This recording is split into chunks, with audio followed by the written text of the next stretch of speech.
ஓம் நமச்சிவாய. ஓம் குரு பிரம்மா குரு விஷ்ணு குருதேவோ மகேஸ்வரா குரு சாட்சாத் பரபிரம்மா தஸ்மகே ஸ்ரீ குருவே நமக. அன்பர்களே, நண்பர்களே,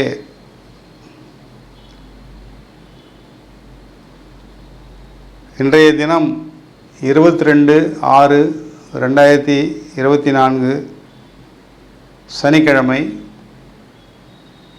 12 ராசிகளிலும் சுப யோகம் பெறுகின்ற ராசிகள் எவை எவை என்பதை பார்ப்போம். முதலில் கிரக நிலைகளை பார்த்து விடுவோம்.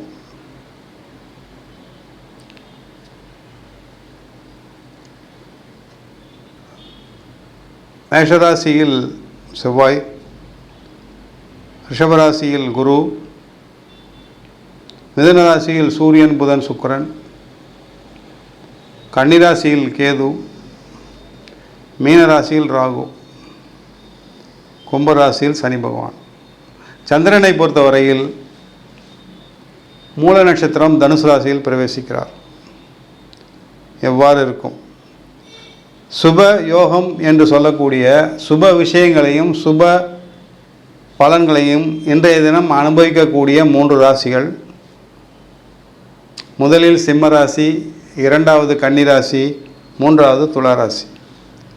இந்த 3 ராசிகளும் இன்றைய நாளை பொறுத்தவரையில் சுப பலன்களையோ சுப விஷயங்களையோ கண்டிப்பாக சந்திப்பார்கள். முதலில் சிம்மராசிக்காரர்கள். சிம்மராசியை பொறுத்தவரையில் விரையாதிபதி என்று சொல்லக்கூடிய சந்திரன் 5ஆம் வீட்டில் சஞ்சரிக்கிறார். மூல நட்சத்திரத்தில் விரையாதிபதி 5இல் சந்திப்பதால் என்ன பலன் கிடைக்கும் சிம்மராசிக்கு என்று பார்த்தால், கலகம் பிறக்கும். ஆனால் தாங்கள் தான் ஜெயிப்பீர்கள். தங்களுக்கு நல்லதே நடக்கும். குடும்பத்தில் கூட சின்ன சின்ன சச்சரவுகள் வரக்கூடிய வாய்ப்புகள் உண்டு. ஆனால் அனைத்து சச்சரவுகளுக்கும் ஒரு முடிவு கிடைத்துவிடும். நல்லதே நடக்கும். சச்சரவுகள் பெரிதில்லை. அதே வேளையில் தங்களுடைய முயற்சிகள், தங்களுடைய தங்களுடைய எதிர்வினைகள் நல்லபடி செயல்படுவதால் வெற்றிகள் உறுதி. சந்திரனுக்கு 6ஆம் இடத்தில் குருவும், குருவுக்கு 8ஆம் இடத்தில் சந்திரனும் பயணிக்கிறார்கள். இருந்தாலும் சந்திரனும் குருவும் நன்மையே செய்வார்கள். அதே வேளையில் ராசிக்கு 11ஆம் இடத்தில் மிதுனத்தில் புதன் சுக்கிரன் சூரியன். இந்த அதாவது ராசியாதிபதி புதனுடனும் சுக்கிரனும் இணைவதால் நன்மையே நடக்கும்.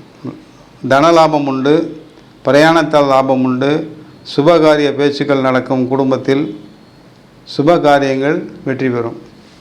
நல்லதே நடக்கும் இன்றைய தினத்தை பொறுத்தவரையில். இரண்டாவதாக கன்னிராசிக்காரர்கள். கன்னிராசிக்காரர்களை பொறுத்தவரையில் இந்த குரு பேச்சு நடந்ததிலிருந்தே கடின உழைப்பு தென்படுகிறது. இன்று கூட கடின உழைப்பு தேவைப்படும். ஆனால் 4ஆம் வீட்டில் சந்திரன் சற்று நிம்மதியாக இருக்கலாம், ஓய்வாக இருக்கலாம், சந்தோஷமாக இருக்கலாம், குடும்பத்துடன் குதூகலத்துடன் இருக்கலாம்.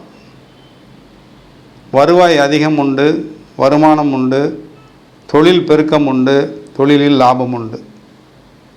மற்றபடி குடும்ப நபர்களுடன் அதிக நேரத்தை செலவிடுவீர்கள், குடும்பத்தை பராமரிப்பீர்கள். குடும்பத்திற்காக செலவு செய்யக்கூடிய நிர்பந்தம் வரலாம். இன்றைய தினம் சௌகரியம் அதிகரிக்கும், சௌக்கியம் அதிகரிக்கும், சந்தோஷம் பெருகும். கன்னிராசிக்காரர்களுக்கு மிகவும் நன்றாக இருக்கிறது. இன்றைய நாளை பொறுத்தவரையில் உபயோகப்படுத்தி கொள்ளுங்கள் கன்னிராசிக்காரர்கள். மூன்றாவதாக துளாராசி. துளாராசியை பொறுத்தவரையில் 10ஆம் அதிபதி என்று சொல்லக்கூடிய சந்திரன் 3ஆம் வீட்டில் இருந்து 9ஆம் வீட்டுக்கு பார்வை. 9ஆம் வீட்டில் 9ஆம் வீட்டு அதிபதி புதன், சூரியன், சுக்கிரன். எனவே பெண்களாக இருந்தீர்களானால் பெண்கள் உபயோகப்படுத்துகின்ற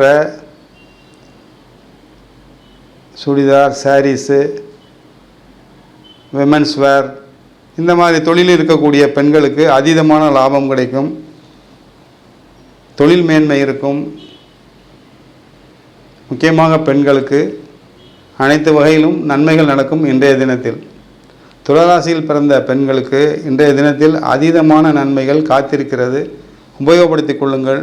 பொருளாதார ரீதியில் ஆண்களுக்கு இது போன்ற டெக்ஸ்டைல் லைன், மேட்ரிமோனி லைன் செய்பவர்கள், கேட்ரிங் செய்பவங்க, அதே நேரத்தில் வெட்டிங் பிளானர்ஸு, இது போன்ற தொழிலில் உள்ளவர்கள், மேக்கப் ஆர்டிஸ்ட்டு, பியூட்டிஷியன், இந்த மாதிரி தொழிலில் இருப்பவர்களுக்கு இன்றைய தினம் மிகவும் பிரமாதமாக இருக்கிறது.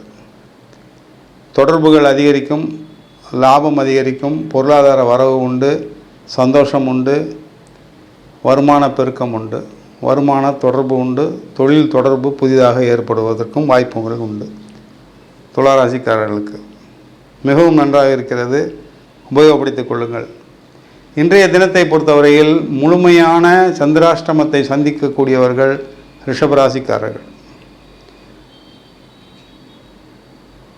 அவர்கள் சுப யோகா வரிசையில் வரமாட்டார்கள். சந்திராஷ்டமத்தை சந்திக்கக்கூடிய ரிஷபராசிக்காரர்கள் முடிந்தவரை மௌனத்தை காப்பது நல்லது, முடிந்தவரை அளந்து பேசுவது நல்லது, முடிந்தவரை யாருடனும் வாக்குவாதமோ பிரச்சனைகளோ கலகத்தில் ஈடுபடுவதோ, பிரச்சனையை போய் நாட்டாமை செய்வதோ அல்லது பஞ்சாயத்து செய்வதோ இது போன்ற வேலைகளில் ஈடுபடக்கூடாது. தங்களுடைய உடல்நலனை பார்த்து கொள்ளவும் மனநலனை பார்த்து கொள்ளவும் சந்திராஷ்டம நாள் என்பதால் முடிந்த அளவு மௌனமாக இருப்பது நல்லது. நன்றி, வணக்கம். சன்லைட் அஸ்ட்ரோ சேனலுக்கு லைக் பண்ணுங்கள், ஷேர் பண்ணுங்கள், சப்ஸ்கிரைப் பண்ணுங்கள், பெல் ஐக்கானை கிளிக் பண்ணுங்கள். அப்போ தான் நாங்கள் போடுற எல்லா வீடியோஸும் உங்களுக்கு நோட்டிஃபிகேஷன்ஸாக வரும்.